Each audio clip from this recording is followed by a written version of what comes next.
Hello, my dear students. So, today in chapter photosynthesis, we will study about C4 plants. Okay. Now,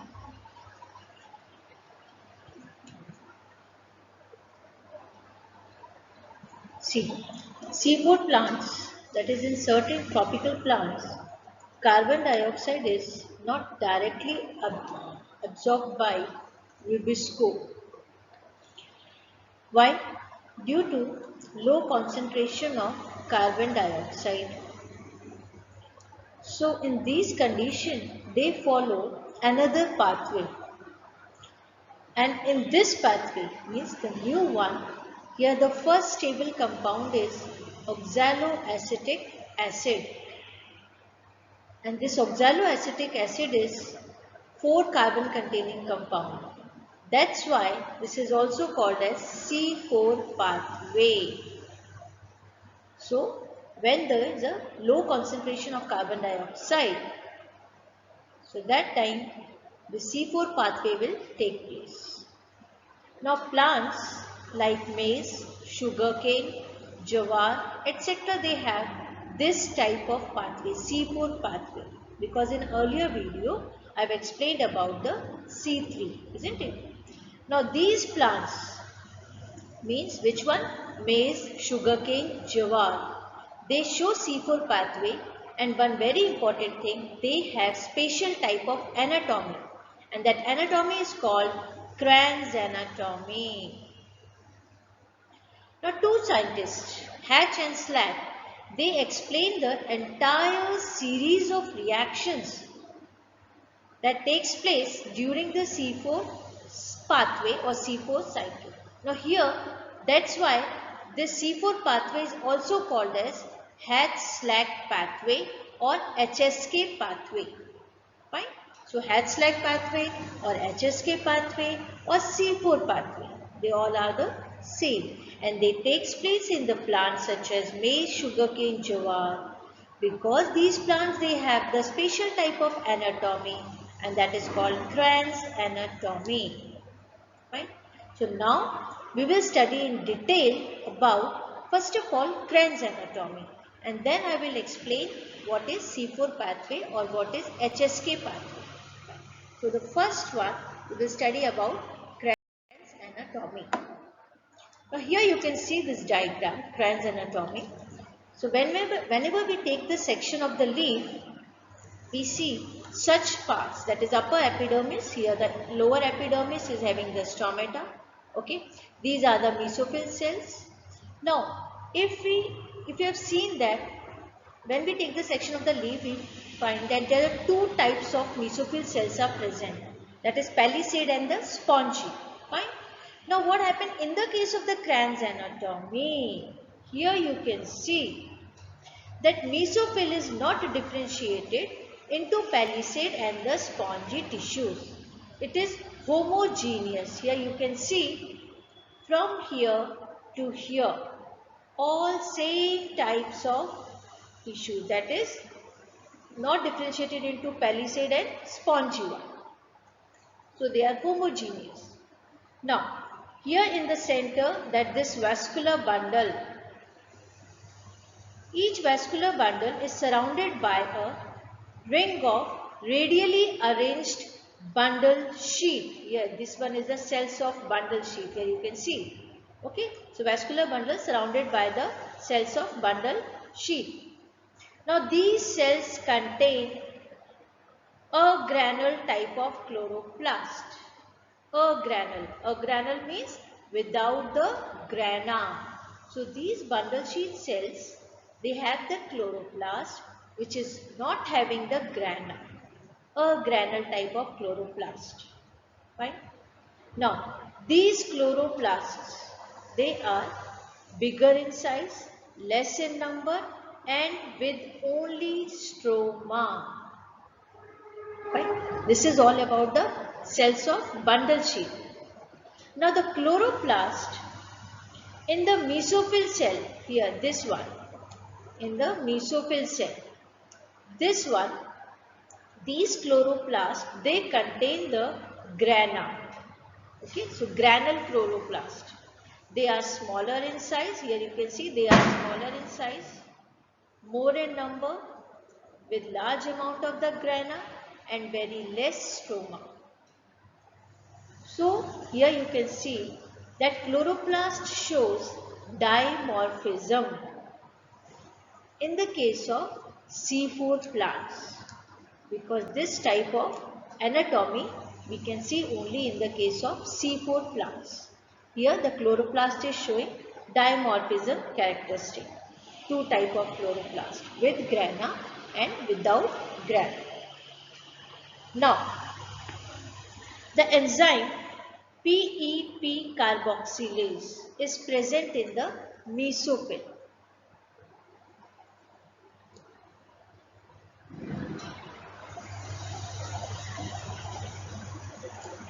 This enzyme PEP carboxylase present in the mesophyll cell, fine, mesophyll chloroplast, and RUBP carboxylase.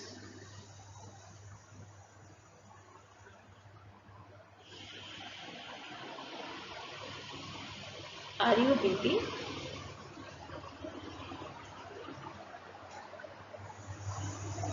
carboxylase present in the bundle sheath chloroplast.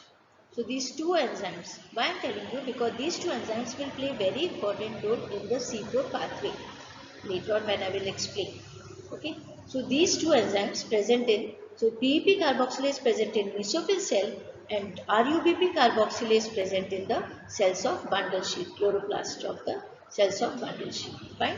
And this one is a granule type, and here this mesophyll one, the chloroplast is granule type, and cells of bundle sheath chloroplast is granule type. So this is all about the Kranz anatomy. Okay, and why this name Kranz? Because you can see here this one, bundle sheath cells. They are around the vascular bundle, just like a necklace. Kranz means wreath or the necklace. So this one is the Kranz anatomy, unique feature of C4 plants, such as sugarcane, jowar, amaranthus, okay, maize. So all these plants, they show Kranz anatomy. Now we will study HSK pathway or C4 pathway. Now this pathway or this reactions occurring in this that whole completion of this pathway will take place in two parts, okay, and at two different places.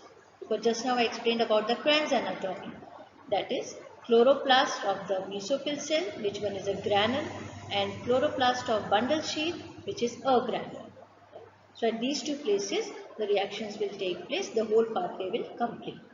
Now here the first one is the carboxylation, means fixation of the carbon dioxide by PEPA, phosphoenol pyruvic acid, that will take the atmospheric carbon dioxide and it will convert it into the first stable compound oxaloacetic acid. This one is a 4 carbon containing compound.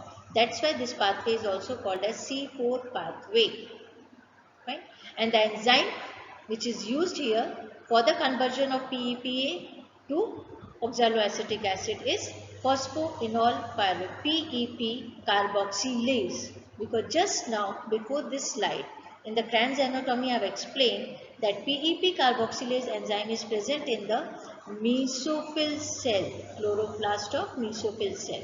So here with the help of this enzyme PEP carboxylase, PEPA phosphoenol pyruvic acid absorb the carbon dioxide from atmosphere and converts into oxaloacetic acid. Fine. Now this oxaloacetic acid is further reduced to malic acid in the presence of NADH2, NADPH2, okay, and the enzyme malate dehydrogenase. Okay. Now in the presence of this enzyme malate dehydrogenase and NADPH2, this oxaloacetic acid will turn into the or convert into the malic acid. Now this malic acid then further transported into the chloroplast. Now this malic acid when enters into the chloroplast will undergo to the decarboxylation. Here you can see the carbon dioxide will be released from the malic acid Okay. Now here, when the carbon dioxide is released, which will be accepted by RUBP carboxylase, and this enzyme is present in bundle sheath. So this RUBP carboxylase enzyme will accept carbon dioxide, and here you can see the Calvin cycle will start, and the glucose is formed by this Calvin cycle, and then it is transported with the help of the phloem and glucose, whatever is forming here with the help of Calvin cycle, because whatever the carbon dioxide released by the malic acid is received by RUBP carboxylase. Now come to this pyruvic acid, how this form. Now what happened here, pyruvic acid is reduced by decarboxylation of malic acid. We will get this pyruvic acid 3 carbon containing compound, and this will again enter back to mesophyll cells. Here you can see again back to mesophyll cell, and is phosphorylated by ATP.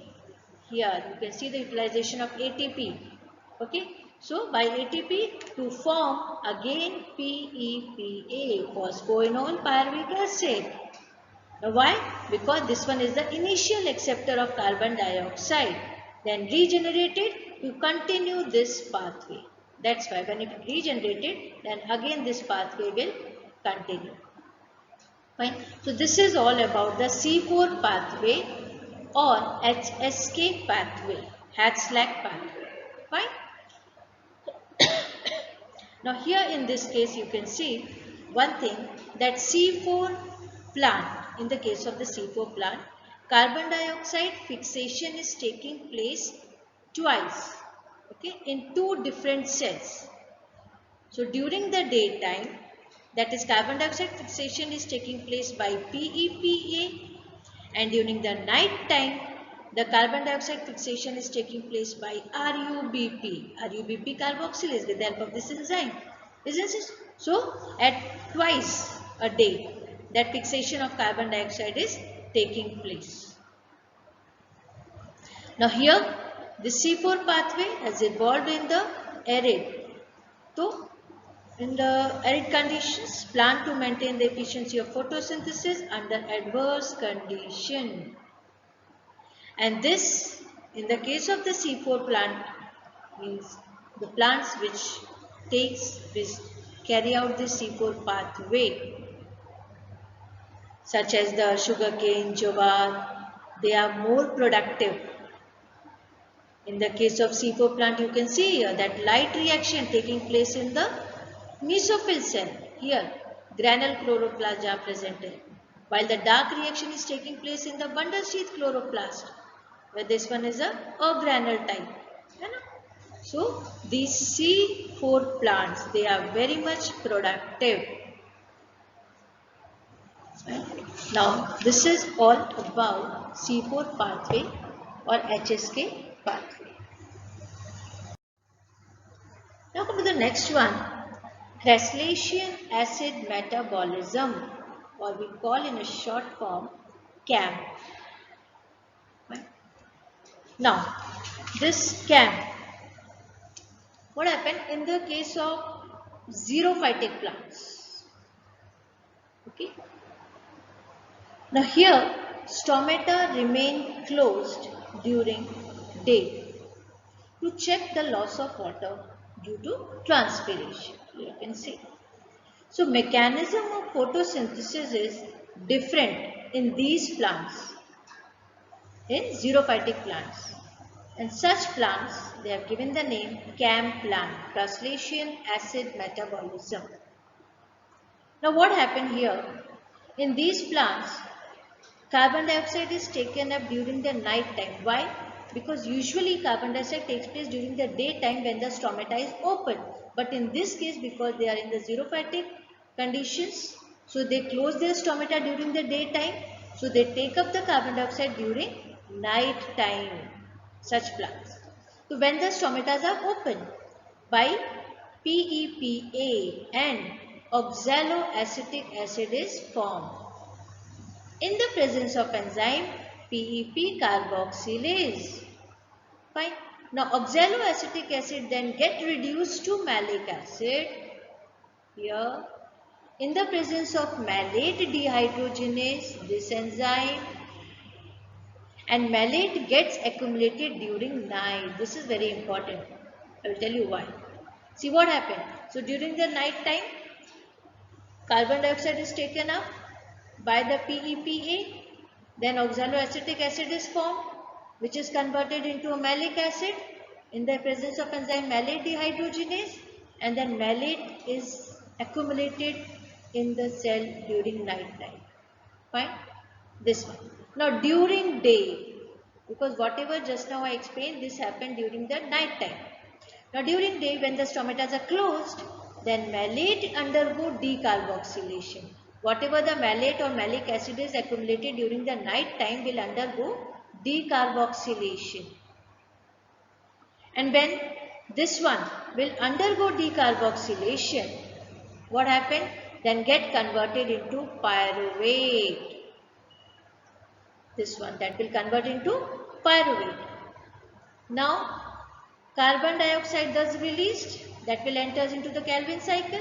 Sugar is produced, which subsequently get converted into starch. Now what happened to this pyruvate? Pyruvate will also get converted into starch, and the starch will accumulate it during the daytime. So during the night time, malate or malic acid is accumulated. During the daytime, starch accumulation is there. Fine. So when the starch accumulation is there during the daytime and the nighttime malate accumulation is there, why there is a difference? Because the stomata is closed during day and open during the night. That's why carbon dioxide intake is also different. Carbon dioxide intake is during the night time, malic acid formation taking place during the night time. Then during the day it will convert into the pyruvate and further then into the starch. Now, this acid concentration increases during night. Here you can see acid concentration is increasing during night and decreases during day, because during day starch is production taking place. So this fluctuation in acid concentration is the unique feature of CAM plants. You know that? So this acid fluctuation during the night time, malic acid during the daytime, starch. So this is all about the CAM, translation acid metabolism. Fine. And in this case, Cran's anatomy is absent. This I am telling you. So this is the characteristic feature of the CAM plants. What is the characteristic feature? Acid fluctuation during the night time more, during the daytime less. Okay. Now, factors affecting photosynthesis. What are the different factors which affect photosynthesis? So such as light, carbon dioxide, temperature, water, and there are many other factors also. So first one by one we will do. So first one is the light. So you all know that three aspects of the light, they play very important role. That is the light quality, light intensity and light duration. So we already know that the rate of photosynthesis is more in red and which one? Blue zone, isn't it? That we know. Now there is a linear relationship between this light intensity and rate initially. Rate will, but at the higher intensity, further increase is not possible. So at very high intensity what happened, or beyond a point, it causes the breakdown of chlorophyll. So light quality, light intensity and duration, they all play very important role. So up to some extent, there is a, if the light quality and light intensity increase, the photosynthesis will increase. But after at particular point, that will cause that will creating the damage to the chlorophyll and then decrease in the photosynthesis rate. Next is the carbon dioxide concentration. Here this one is a major limiting factor. Actually the carbon dioxide concentration is very low in the atmosphere, that is around between 0.03% to 0.04. So if there is an increase up to 0.05, so that can cause an increase in the rate. but beyond this, it will damage the plant. So up to 0.05, that will increase the rate, but after that, that will not increase the rate of photosynthesis. So that is also up to the optimum, up to the particular point. Concentration play very important role. Now the temperature. So dark reaction, as you all know, that is not depending upon the light, that are controlled by the enzymes, and enzymes are very much sensitive to the temperature. Now the temperature optimum for the photosynthesis depend on the habitat. Okay, the plants are adaptive. Tropical plants have higher temperature optimum than the temperate plants. So here in this way the normal temperature up to the some extent, because the enzymes which are present there, they are very much sensitive to the temperature. So if the temperature is at up to the particular point, then the photosynthesis rate will increase, otherwise that will goes down. Now that is optimum temperature, fine. Now the other factor, water. What about the water? See, water, actually that is the main raw material for the photosynthesis, and that will affect. And how it will affect? Directly or indirectly, if I say, see, water stress will cause the closure of stomata, and because of the closure of stomata, that will lead to a low availability of carbon dioxide. And when there is a low availability of carbon dioxide, it also brings that what happened? What is the raw material for that? है ना? तो अभी यहाँ पर क्या होगा? First of all, the water is the raw material. They play very important role. And if their water stress is there, what happens? The stomata will become flaccid. The stomata will close. Carbon dioxide will availability not be there. And one more thing, it brings about the loss of turgidity. Naturally, loss of water, stomata will flaccid. They will close. The leaves, they will start wilting. They will show the wilting characteristics. So this is the effect of the water. Now come to the next is other factors. That is the thickness of the cuticle, epidermis thickness, distribution of the stomata. All these play very important role, and they affect the photosynthesis rate. So till now that you got that availability of light, carbon dioxide concentration, temperature, they are very important, but they are required up to an optimum temperature, optimum point, not more than that. Otherwise that will not increase the rate, that will damage the cells. Okay. Now, significance of photosynthesis. First of all, now what are the significance here? See what happened, converts the light energy to chemical energy. This is the main thing photosynthesis do. Second, synthesis of food. As you all know, all the living organisms that directly or indirectly depend upon the plants. Right? So this synthesis of the food, they play very important role. Then release of the product, byproduct. कौन सा? Oxygen. We need, that is an essential thing for living organism, oxygen. And one more thing, this oxygen also helps in the ozone layer formation. So this is the byproduct, important byproduct of the photosynthesis. Then biomass is built in the plant, and this provides feeding, hiding, nesting and place for the animals. So the biomass is also increased by this process, photosynthesis. Fossil fuel. Various fossil fuels like coal, petroleum, natural gases are produced, and that is the product of photosynthesis only, occurred in the geological past. Then plant products such as timber, cotton, alkaloids, resins, gum, tannins, steroids, rubber, these all are the extra products of the plants, and they are also the products of the photosynthesis only. They are economically very important. So these all are the significance of photosynthesis. Now the last part of this chapter is Blackman's law of limiting factor. Now what is this? See what happened? F. Blackman, he proposed that at any time, rate of photosynthesis depend on the factor which is the lowest. Which is the lowest. Example, See, the explanation for this one. If optimum light and CO2 is available, sufficient amount, then temperature is very low. So then rate of photosynthesis will be controlled by temperature. The factor which is low in requirement, low in the availability, not the requirement, low in the availability. So that will become the controlling factor. So here what happened?